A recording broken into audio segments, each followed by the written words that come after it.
Good morning, Rider fans. It's Kacheri, and welcome back to the Kamen Riders Reviews podcast. I'm being joined today by the rest of my code agents of Log, Son, Dylan, and Foul Place to discuss the last batch of episodes we've gotten over the last month for Zeztz 9 through 12. How's everyone doing? Doing all right. Good. Yeah. Everyone Good. have a good Thanksgiving? Yeah, I had a good Thanksgiving. Family smaller this year, but pretty good. Mm-hmm. It was good. Good thing you didn't get any of the food from episode 9 then.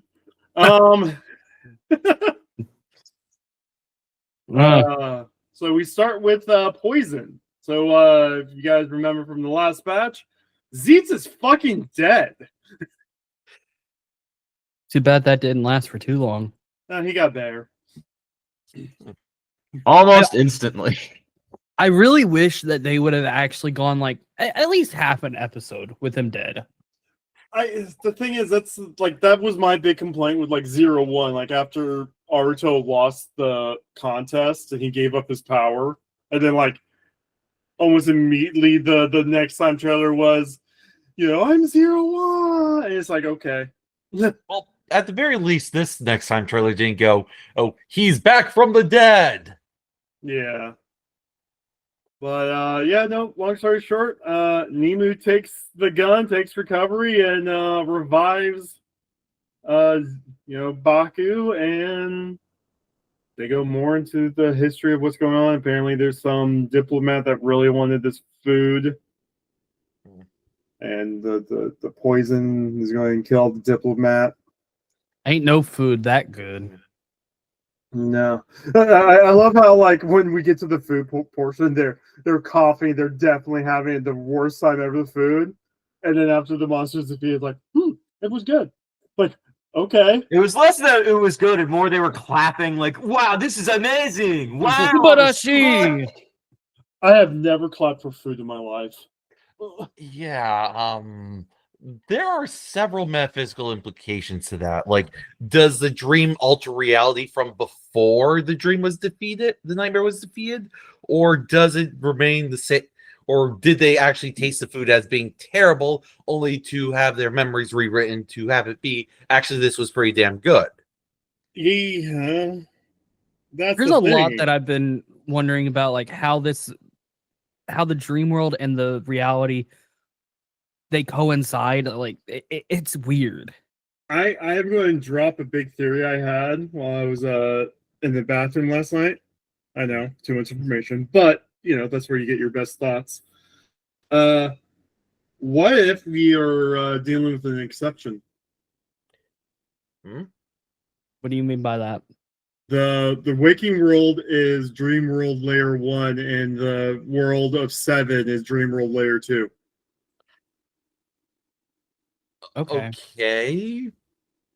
So, the whole thing about how somehow Code put their headquarters within Baku's closet, the one thing that made no sense at all, how that entire building is somehow there. That's something dreamish. Somehow pulling out power in the middle of nowhere while the world is going to shit, and being able to use this power even though it came out of nowhere. That's kind of dreamish. For that matter, or the whole situation of, so this guy who dreams he's a secret agent and is actually now an actual secret agent. Yeah. Or the fact that, in his dreams, he believes that if he helps people, he gets hurt.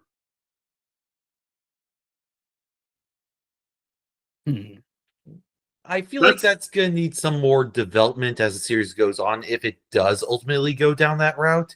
Not just simply having... My theory is that's going to be the Takahashi Christmas twist. Well, we got 4 weeks. Yeah. Technically 3. But, Foul was saying before, if you look at leaks, we're about ready to get a whole Sentai of riders coming. What if he wakes up in the real world and then he's now in a world where there's a bunch of these other riders?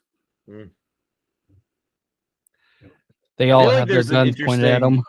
Nope. Go ahead, Log. Sorry. I feel like there's an interesting precedent to be said with everything.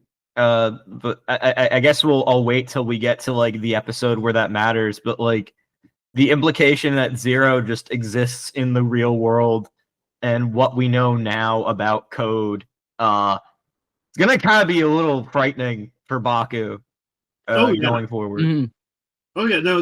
I mean, I know Foul and I are on the Zero sus train. Are you guys? Oh no, one. I feel like that's what the show's always been leaning toward. It's never like this is Kamen Rider. Anything that's like an organization is gonna have some evil shit in it. It's the master again. It's the Yuri? coffee shop. There are three things you can guarantee about Kamen Rider. The powers are evil. Well, the organization is probably shady, and the ladies are gonna get screwed over.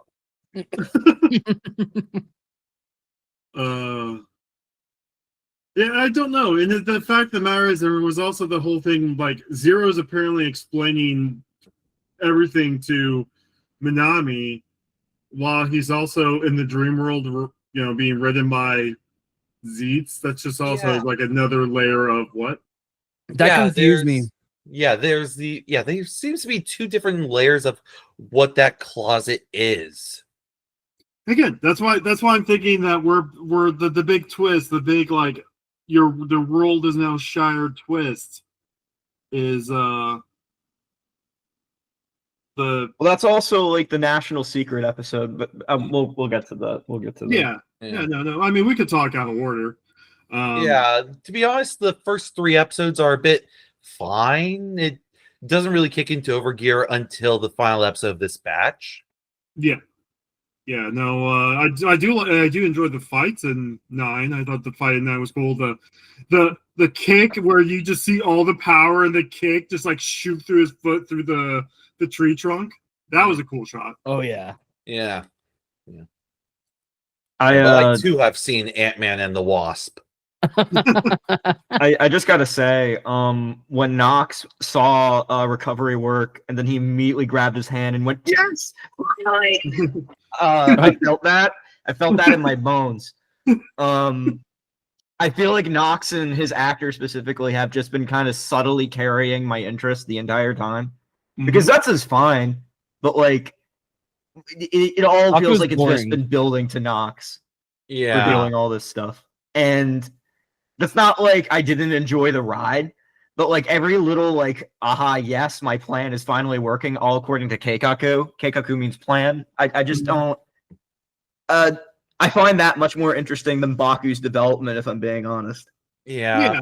I mean, everything is going all to plan. Things can kind of go awry if you do them too much. Like Young Justice, I think, was infamous for this. Where literally every episode ended with, "Oh, by the way, the villains are winning." This is all going to Lex Luthor's plan, which, that gets a bit tiresome after the 50th time that happens. But we're also in the world of Kamen Rider, where every rider is in a weird gray zone too. So there's the whole conversation between the police officer and the lady cop about whether or not Nox is actually a villain, in which I like that flashback. Nox in the flashback. I'm really interested to see how that whole backstory happened. I feel like this is going to be one of those shows, just like how Ace wasn't really the main character of Geats. It was mostly, Kawa. Yeah. Something tells me once we figure out more about what's going on with this Code Nox situation, we're going to get a lot of focus on Nox, and he's just going to be the backup, like, true main character. That's what I'm getting from this. Hopefully we won't get a 3-episode miniseries where Nox gets tortured in prison. My. Well, no, they'll be whoever is the next evil rider after Nox turns good. I don't think we're gonna get another. We're gonna get an evil rider. What am I saying? This is a Takahashi series. Takahashi enjoys their final fights with evil riders. To be fair, though, Nox isn't an evil rider. He's a shiny rider. He's a pseudo rider. Yeah, he's Night Road, Bloodstalk. Valorad. Yeah. He's going my to get a favorite Kamen fraud. Rider Nox form. It's inevitable. I was that can't one? wait for him to become just like a fucking fraud and just lose all the time. And then Baku getting a power up, and then him being like, wow, I guess Baku really is useful, and I need to change my ways. And then he gets an entire mini series where he continues to lose horribly, but also the baddie from another TV show pops up. And eventually Locke would just do a video essay on the fraud of Nox. I mean, Well- look, my favorite thing is making videos on rider characters no one cares about. Or not even that, just people hate excessively. And I want to be like, fuck that. So there's a season called Kamen Rider Ghosts. I'm giving that a watch. I wanna do Elaine. See, right now, Elaine's actually one of the better parts. It's great. He For turns real. into a fraud. He turns into a fraud in the last third, but he is one of the better parts of that show. There's a reason why he's on Netflix now on Alice in Borderlands. But there's one thing I wanted to I thought about because I started watching Kuga. I'm like nearing the end of the first quarter of Kuga. And it feels kind of unfair to compare the two shows, but I'm gonna do it anyway because I'm an asshole. Does it feels like the form changes are like required in both circumstances, but I feel like in something like Kuga where the form change takes like 2 episodes for us to truly like understand and like get behind, and there's like a way that's built toward. With Capsums, it felt like he's just going to get one every episode, and we don't really need to learn how they all differentiate until Zero just explains it to us. Yeah, that's the thing about like early Heisei to Neo Heisei, because you go from Kuga or Dino. Like I pointed out, if we were still in Dino, we wouldn't have even got to the 4th form change yet. Like episode 13 is when that arc starts with the purple form. But then you get to something like Ghost or Build, and they are pumping out new suits every episode, sometimes 2 an episode. So it's like, the toys sell, so they sell more of the toys, and they have to show more of the toys, basically. It happens. But that's why I do say I feel like Zeztz is trying to slow down a bit, though. Though somewhat to its detriment. I know we're basically roughly 5 or 6 adventures into the story, but the 2-part structure kind of causes things to feel like they're going on for a bit longer than they should. Some episodes feel like they're a bit padded. And like, that's another thing, though. Kamen Rider's always been 2-parters until like mid 2000s, and then they just do whatever they want now. For some reason, I don't know. I think Toei's, because they're like, hey, we're simulcasting this season. Let's tone down the power level of this Kamen Rider back to 2007 when the show was good. Because again, you look at Dino or Kiva. There's no second rider. Well, I guess Kiva had the second rider, but it's still like 2-part episodes that ends with episode 5 is when he gets his first form change, and then goes on and so forth. Dino doesn't even get their secondary rider to episode 19. With Kiva specifically, like the whole first quarter is building toward Nago fighting Wataru, and then like his dad becoming Iksa in the past. So it's like there is build up in that season towards something similar, I guess, arguably to what we're seeing right now. Yeah, it's a slower pace. It's a lower power scaling, I guess. You look at what happened with Gav last year. We were getting new forms. I think we had like 10 new forms in the 11 episodes. Both writers, because you had Gummy, you had Chips, you had Marshmallow, It was like every episode had a new form, or a new writer being introduced. Yeah. Or like subtly being introduced. But towards the end, I mean, it was not really doing much sales wise. Yeah. So, you go from that kind of power scaling where it's like, every episode we need a new form. Why do we need this form? I don't know. What I feel like is missing with the capsums is what Log said. There's not like much backstory to it. But at the same time, there also is clearly just a toy. He is getting them out of a capsule machine. I'm sure, Toei paid to have those specific machines show up in convenience stores throughout Japan. Mm-hmm. It's more than that, I'd argue. It's like, it's not just, oh, this is a toy. It's like, oh, this is a toy, and the explanation they give us is just kind of bullshit. Yeah, I do like the fact that, they are following the writer tradition that they are powered by nightmares and they actually have nightmares in them.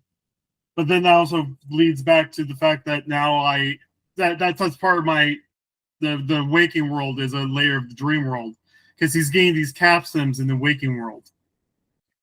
Another element that would probably support that theory is the degrees to which certain characters are a bit more blasé about, hey, this guy is entering my dreams. Okay. Hey, most nobly with this batch of episodes, the young boy being approached by an older man. No, it's the Honto trying to investigate two dancing. I know what you're talking about. Oh, That's God. so bad. It's just like, why? How are you doing? I understand why. They want to support a young child actor on top of Honto's actor by giving him a typical child to, like, bounce off of and, like, make him seem endearing to children. But, like, I don't fucking know. It's a Showa thing. In Showa, they literally had children armies. Like, Kamen Rider had an army of kids that found Shocker and reported back. But even then, like with Kuga, it's like we were introduced to Godai by, like, POV being, like, told to smile and to, like, not cry by him. And then it shows the crying child, and they're like, oh my God, thank you so much for taking care of him. Instead of, like, child. Fun fact, whenever if you ever watch Gaim, Gaim's actor specifically asked if his character introduction could be the exact same as Godai's, because that was, like, his favorite memory of his child, was watching that. Damn. So if you ever watch Gaim, the very first shot's a recreation of the Kuga shot. Interesting. It's symmetry. It's a mirror. Oh, there's no Frez here to freak out about that. Anyway, so Poison Monster gets defeated. Somehow that also gets rid of the poison in the food, because who knows how. And the celebration happened. But Nox is like, I want to restore something. And we go on to the next episode about the national secret. Protect the national secret. No, it's not protect. It's get back the national secret. Get back the national secret. Get back the national secret. I love when the stream went down yesterday. What was it? Shut down the stream. I'm on it, or something like that. What the fuck? Yeah, there was someone paid $2. Mission: stop the episode. I'm on it. Yeah, I put it in the chat. 1 second. Oh, it was hilarious. Anyway, so there's paintings. Apparently, these paintings in real life was owned by Nox, which this is around the time Baki figures out who Nox is and is the cop's friend, and Oh my God. Shout out to Super Animaniac, who probably won't know this. I'll say no. Actually, they won't know that they got tagged in this, but basically, the paintings get stolen, and it gets stolen by a dust mite. I don't know. I do like how there is, like, a Batman tech, like for Batman Arkham Asylum, to show the little tiny footprints. I like the design of this guy, by the way. This is he meant to be based off of Geats or something? I think it's supposed to be based. All the writers are supposed to be based off, or all the nightmares are supposed to be based off of writers. But yeah, this one's supposed to be Geats. Geats, if you got a little fluffy. Yeah. I like his powers. It gave us a really, really good like. Being admitted that this series has been very slow. The fights have been top tier for the most part. I think it helps because of the LED on the suit. Mm-hmm. I think it makes the suit pop more, and it makes the fights look very cinematic to me. I don't know. I'm surprised Nox Knight's LEDs weren't on in that fight. See, I was wondering. I was like, why is his LEDs is he not just on? Powered up? Is he like finding that 2% of his power? Is that what it is? What I'm thinking is that when he goes and gets his rider form, it will light up then. Like his rider form is just built on this suit. Like it's a repaint a little bit, but it adds like LEDs and shit. I don't know. I'm hoping the other riders don't look like Zeztz whenever they come out. That is my biggest complaint about Nox, is that he's literally just a parallel. He's a shiny Zeztz. He's the 1 in 5,156 chance of showing up. Oh my god. I do like it though. I think mirroring like the design for Zeztz is like, oh, I think him having like some slight differentiation, given they were both code agents, like makes the base design kind of unique. Well, and if it was a ancient, like what if it was a prototype that burnt up or something? Like, what if it like we part of watching this show while it comes out is just spitballing theories, like the whole we're in a dream in a dream. Mm-hmm. What if the reason Nox is like what he is now is because he tried transforming with the belt and it burned up on him? The nightmare broke out or something. That's good theory. Yeah, no, and the reason why his hair is white is like a Rogue situation, like Rogue from X-Men. Like the powers changed him somehow. Yeah, spitballing. But I do have a small complaint about episode 11 though. Why do we need to have a full explanation on Baku's powers? I feel like the answer is padding. So much padding. That was the bullshit explanation that I was like alluding to, because like purple is the most overpowered. We can say that, right? Purple is the most overpowered. Yeah. When everything's when you warp reality, and that's the category. Like I'm always gonna be wanting purple. I'm wondering if like in different situation, if it's like Super Mario Wonder, and the Wonder is a different thing every time he spins it in a depends on the situation. Have you guys ever played Super Mario Wonder? Yeah. No, I need to get a Switch at some point. I just splurged for a PS5 a few months back. Mm-hmm. Again, slowly getting back into gaming. Basically, every stage in Super Mario Wonder, some stages it's optional, some stages it's not optional, but you touch a Wonder plant, and it gets all acid trippy. And like different things happen based on what the stage is. So you might be falling upwards, or you might turn into like a blob, and you have to do like movement puzzles while jumping off of walls, stuff like that. So I wonder if that's what Wonder really is. But Baku fully explaining his powers to Nazca, like, bro, why? We're 11 episodes in. I could understand if this was Den-O. Yeah. Or even Double. I would be fine with it. But we're in the Reiwa era. Most people are streaming this shit. Yeah. For that matter. Yep. And I understand that the two haven't talked yet. Like, we haven't actually had like a solid scene between the two. Because every time he's in the scene with her, the detective's eating up all the scenery, right? But you could. Sorry, one second. Let me finish this thought. I don't mean to interrupt you. Sorry, but No, it's you fine. could hate canon that they've had conversations while they've been hanging out in his closet for hours. You know, like I don't know. What were you saying? I'm sorry for interrupting you. Sorry. I feel like what's going on with her is that I think she wanted confirmation from someone who isn't the crazy detective who has a reputation of being a bit of a nut job. Yeah, because somebody who's outside of, who's part of this, but also not part of her relationship with her boss. Yeah, because sometimes you want to have a third party go, oh yeah, this is real, or no, this is not real. But the thing is, she's in a magical room inside the closet, and it's filled with all these random screens and there's stuff that probably shouldn't even be there. And she still doubts that, stuff like truth is being said. She's seen weird shit. She's seen the stuff on the side of the mountain.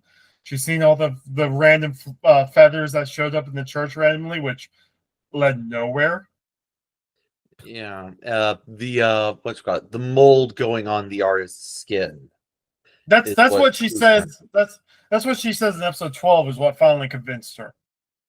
Yeah, like I feel like you could kind of make an explanation, like maybe a bird got stuck up in the rafters, or someone did something to the mountains, like those crop circles that come up from time to time. But yeah, it seems a bit dubious. Yeah. Zero's being weird. He's trying to tell Baki to focus on the mission and don't care about the dreamer, even though we go back 8 episodes and it's like you must always protect the dreamer. So what is it? He literally repeatedly says that shit throughout the episode. Like, what the hell? What do you expect? Exactly. I understand that they just wanted him to be like, no, I don't want you finding out about Nox. I don't want this getting out. But like, he's so lucky. Baku is so fucking stupid. He's so lucky that like when they finally go to, I'm just gonna say this outright, the national secret home base or whatever, like the ball. Room. That was 100% the original code office. Like that is 100% where Nox used to get briefings. And yeah. Like, of course the belt would be there. Of course all this stuff would be up. Of course there's confidential information. Like this was the original office he used.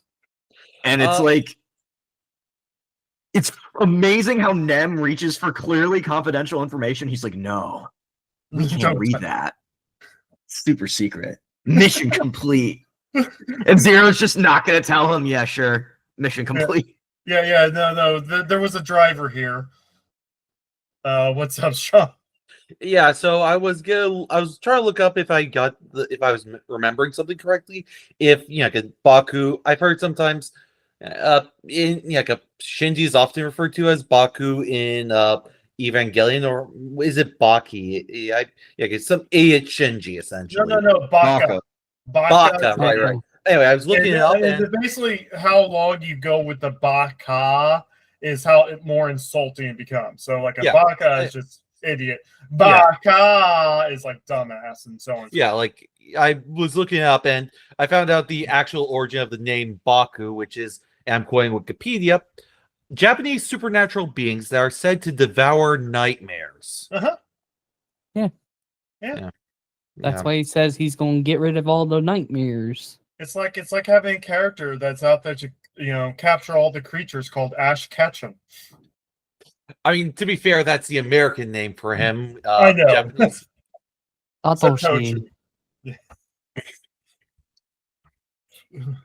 But yeah, no. The miniature fight, the Ant-Man fight, was really good. Dare say the best fight in the show so far.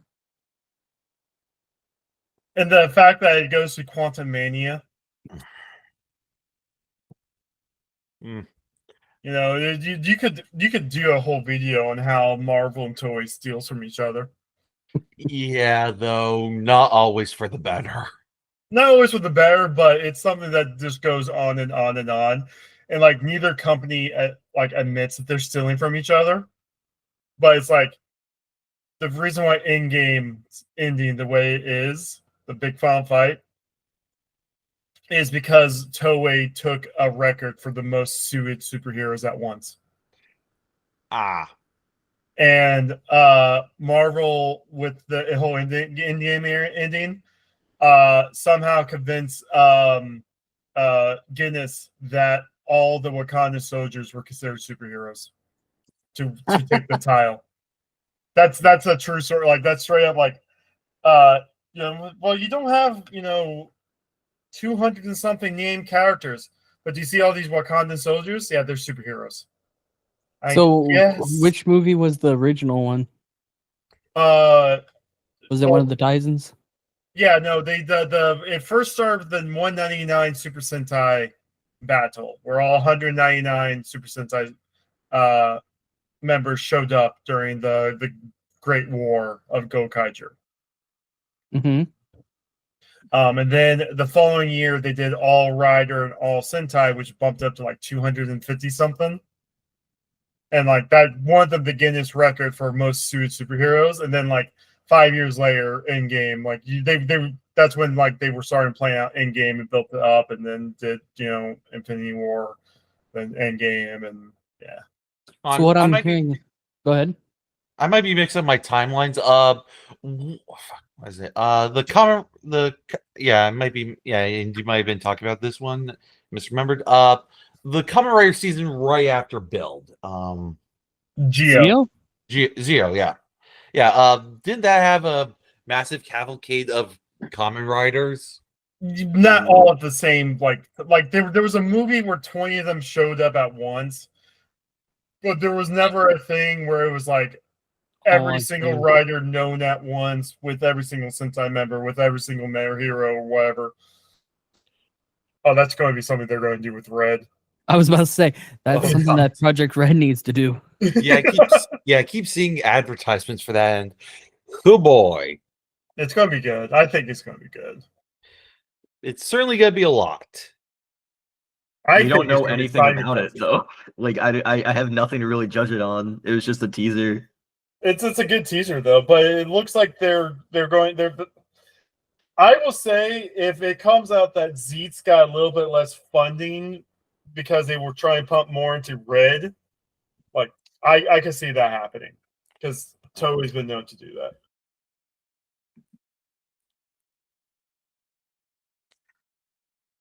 Okay, I'm looking at the Toei page. It's apparently called Super Space Sheriff Gavin Infinity. Yeah. Yes. But the new franchise that's a part of, that's replacing Super Sentai, is called Project Red. One wonders what's going to happen to Power Rangers. Well, Power Rangers been out there for years. Well, I mean, they reported that they were developing it in like a quarterly. They were rebooting the Mighty Morphin again for like the 17th time. Well, we don't even know if it's a reboot of Mighty Morphin because there's just no information on it. It was WizKids, right? No, I'm talking about the Disney one. I thought that was the new one. Yeah. Bro, I don't know what they're doing with that one. Well, like again, that like came up in a Hasbro quarterly thing recently that they were still developing that. So like it's happening. We just don't have like any definitive release date for it. I mean, Ninja Kids happened, and that was just kind of like a sponsored thing, but that wasn't like the official continuation or anything. No, Ninja Kids was dropping out. Yeah, because they got caught using AI for everything. Oh joy! It's like bad AI too. So like that Amazon dub. Yes.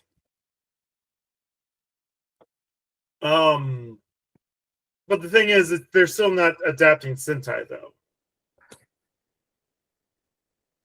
Yeah, that's fine. Did you guys see the Sentai is dead because of Hasbro bullshit?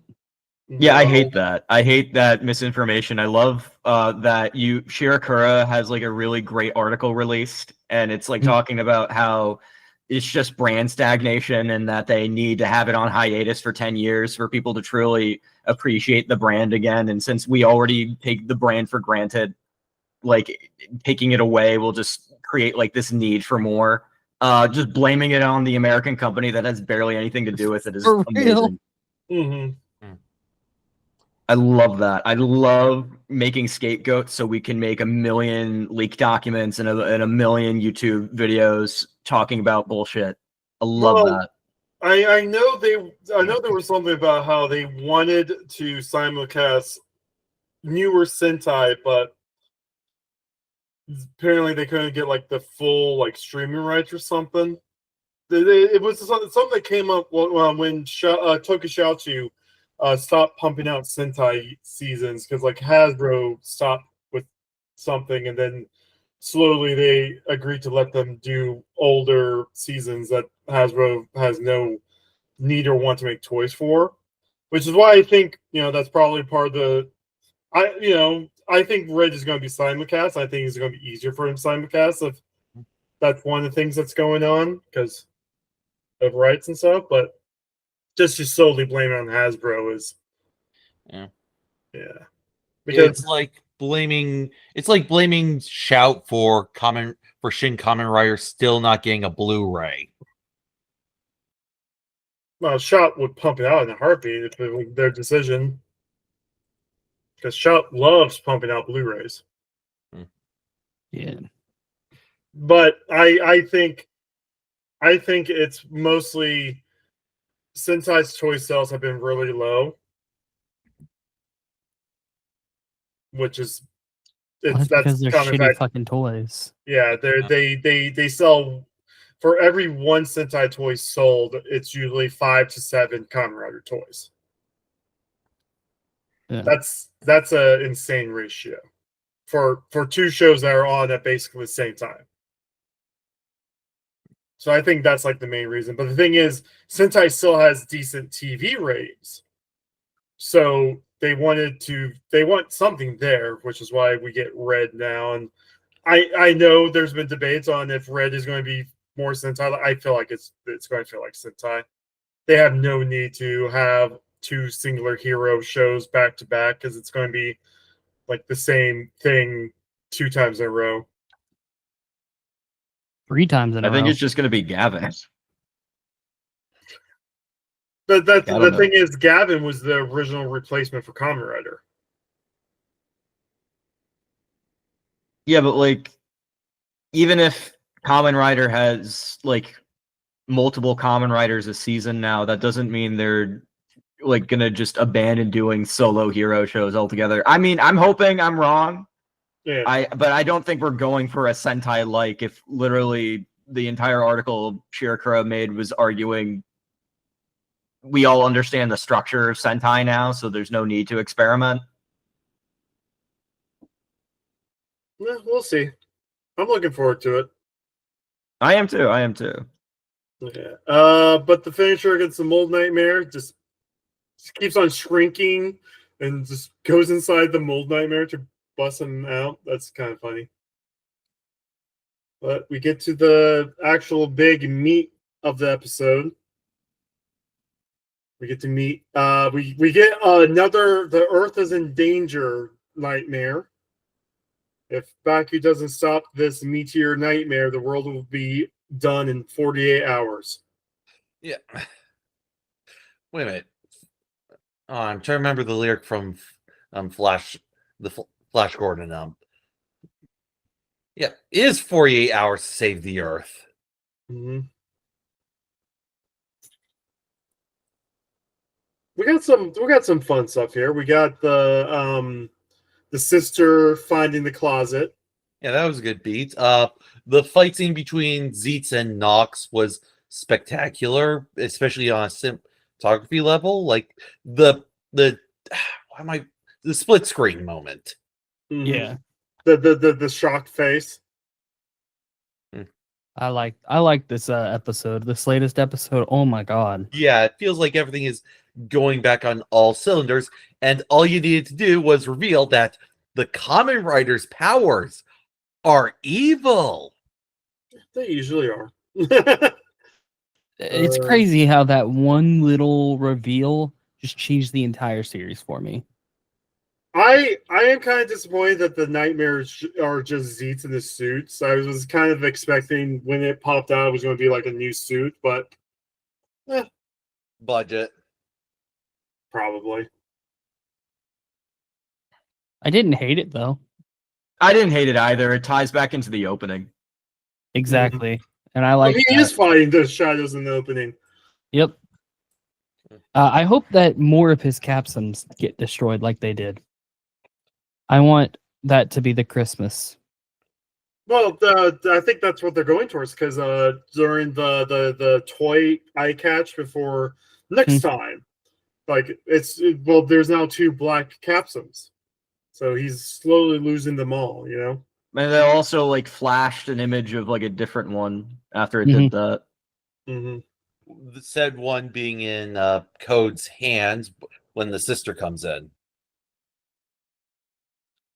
I wonder if they're gonna make Homegirl a writer now that she knows. She has her whole whole special.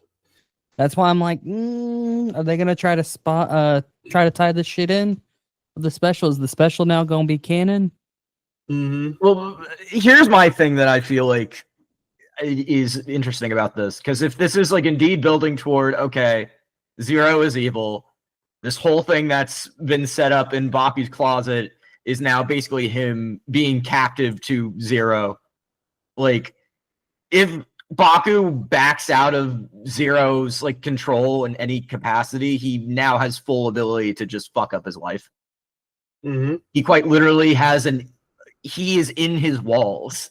Zero is in your walls. That's crazy. There was one line, I forgot what he said, that about the capsums, like it was tied to his subconscious and his feelings or some shit. Like how the capsums, how they don't come out if he's in a certain emotional state. Or Maybe in you the should case do of this more by episode, yourself first. Was it this episode? Yeah, it was this this one he episode where did, he yeah. said that. Yeah, He's 'cause he like, tried- maybe you should do more with what you currently have. Well, it was after Nox said something about the capsum, and then like weird shadows was coming out of the protect capsum. Baki went to go get more capsums, and none was popping out. And he's like, "Oh, don't you know the world's going to end? Don't you know the world's ending?" Yeah. That was something interesting that I thought about, and I was like, that's peculiar. Well, I'm sure he's going to get one of the other purple capsums sometime in the next episode, so he can I don't know, like do something with the meteors, so we don't all blow up. Also, I'm a bit upset about that. So you have this character that has had an encounter and been hit by a meteor. Mm-hmm. Yet you don't do anything with that. You don't have like him have an internal fear or anything like that because of that. I'm assuming that the reason why it's not a fear of his is because of his dream persona being fearless in a sense. It was alternatively, it could be a reveal for the next episode wherein it turns out that it's actually a dual dream. Both the child and the adult are sharing a same dream, like the assistants were in the poison episode. No, I think it's just the kid, because the kid mentioned he overheard that there's a 1% chance that we're going to be struck by a giant meteor in 2030, and then that's what the nightmare latched onto. All things considered, it might not be the worst case scenario. Just end it.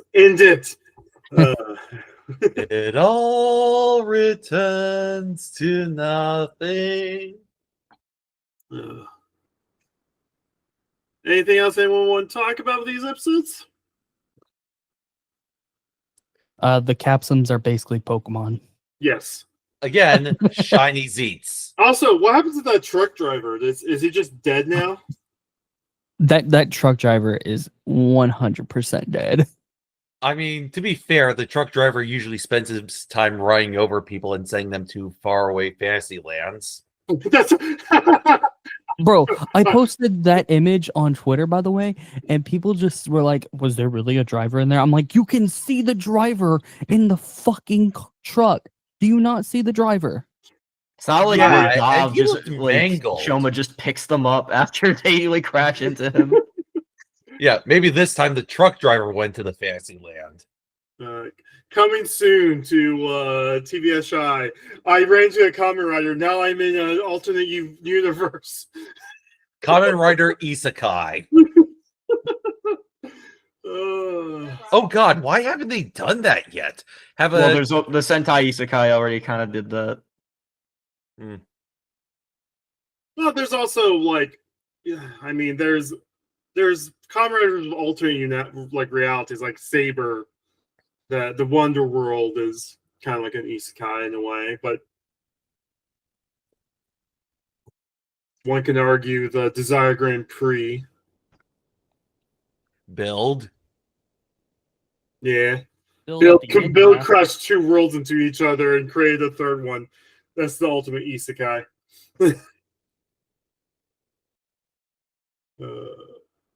Yeah, no. I mean, again, there's not much happening in these episodes, but I just think it's because they're trying to not have the same power level as the last few years of Rider. How many Kimmy cards did we go through at this point in time? 30. It was something like that. So, yeah. And I think by this point, he had his super. Yeah. The X would have came out around this point, right? Because yeah. It would have been X-Rex. Yeah. Because like for Reiwa, episode 12, episode 13 was like the super episodes because I think we got we got Shiny Assault Hopper in episode 12 for 01 and the boost and Jet.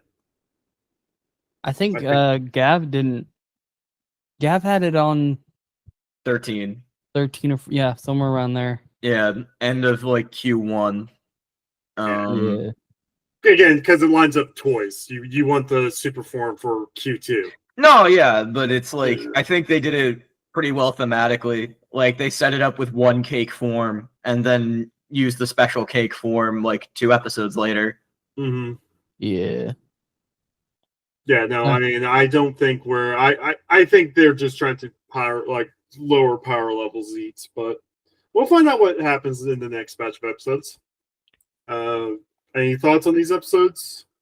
The first 3 were a bit fine. Then we got the final episode where everything kicks into gear. Like it feels like we were establishing a status quo, only for it to be kicked under its feet in a way that I feel like is going to yield interesting results. Mm-hmm. I'm glad that the plot is finally moving. Agreed. It's about time. It's been a snooze fest. It's also going to be Christmas here soon. We know how Takahashi loves to traumatize his fans in Christmas.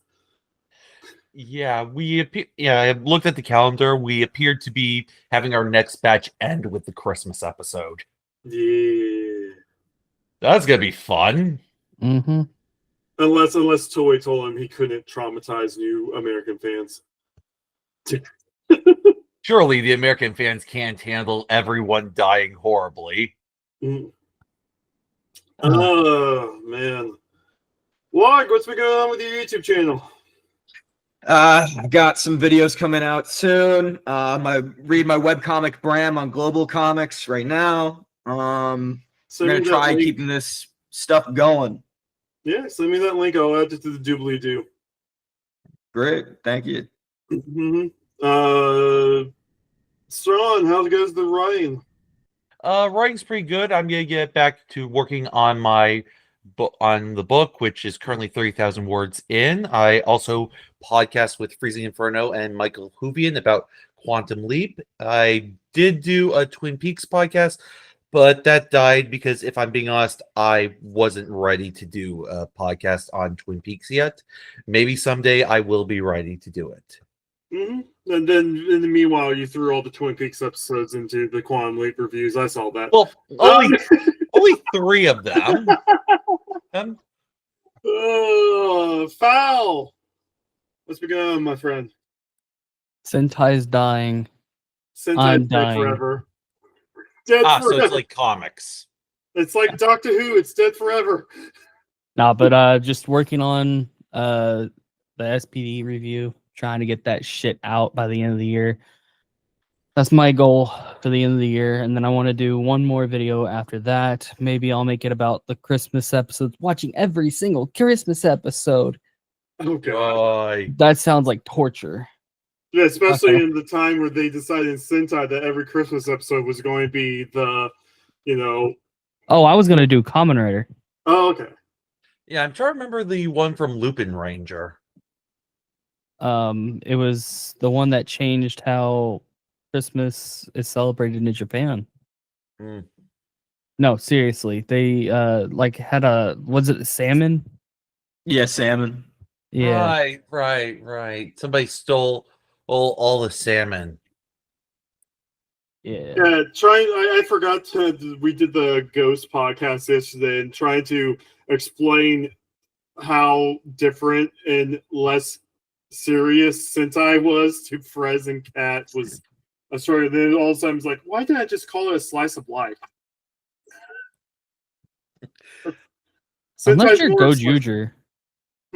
Gojuger is pretty serious. Yeah, compared to Duojuger. They also knew it was going to be their last season. True. But yeah, no, I did a review on Dragon Ruins 2.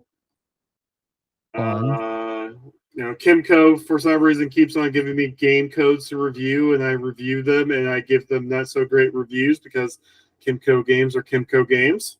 Yeah, I was gonna ask, were they that one game that you showed us? Which one? The one you showed during when you were doing the build reviews, where it just went completely haywire. No. So I think around build. No, it would. I think it was Dragon Takers. It had nothing. It was the most boring JRPG I think I've ever played. Yeah, that's it. Yeah. And then, like 2 reviews later, they had me review a game where I played a 20-year-old man who parties up with 2 12-year-old girls. Oh, fucking hell. Oh, it gets worse. So these 2 12-year-old girls. How does it get worse? The whole thing is you could change your age. Oh, that's wonderful. I'm going to walk into the ocean now. So you turn into a 12-year-old boy, and the girls turn into big booby 20-year-old women. What? Yeah, it's called Alter Age. It is so bad. And it has no, mind you, this is a single player JRPG. This is meant to be like a Super Nintendo JRPG, right? That's all Kimco's games. They have an in-game battle pass. I'm afraid. It's such a bad game. Anyway, and then I found the delight and discovery of the route matrix randomizer for Mega Man X's 1 through 3. And I have fucking been playing the shit out of Mega Man X 1 through 3 randomizer. It is so good. It's so fun. It feels like a Metroidvania in a way. But yeah, that's basically been what I've been doing on my channel. Anyway, a month away. We'll be back. We'll be talking Zeztz. Yeah. Anything else anyone want to plug? I do reviews for The Beat. Uh-huh. And I just recently published a review for Comics XF, wherein I talked about the Batman Deadpool issue that just came out. That has to be something. Okay. It is honestly, both Batman Deadpool comics have been fine for the most part, which is disappointing since one of them is written by Grant Morrison. There's a controversial one involving Captain America and Wonder Woman, wherein Captain America has a gun aimed at Hitler and has to be talked down from shooting Hitler in the face. Okay. And that's not the worst one. The worst one is Nightwing Wolverine, which is so bad I want to stab myself with ice picks before I ever read that again. I was going to say, it's really hard to do a bad Batman crossover whenever, like, one of the best things that came out in, like, the last decade was the TMNT Batman crossover. Yeah, Batman generally does well with crossovers, though I suspect that they're going to be doing... They've basically all but announced Superman Spider-Man is happening sometime next year. That's a weird mix. Oh, I guess that was the first ever Marvel DC crossover in like the 70s. Yeah, and it'll probably be better than both attempts at it, or at the very least, not have an extremely awkward scene where Superman talks down to people from Africa. Oh no. Anyway, before we get deeper into this rabbit hole, let's get out of here. Have a great night, everyone. And we'll Happy Christmas. Happy Christmas. We'll see you sometime after Christmas when we discuss the next 4 episodes of Zeztz and possibly some side content. Depends on how that side content, if that side content is ended by then. See you guys later. Good night. Bye. Night.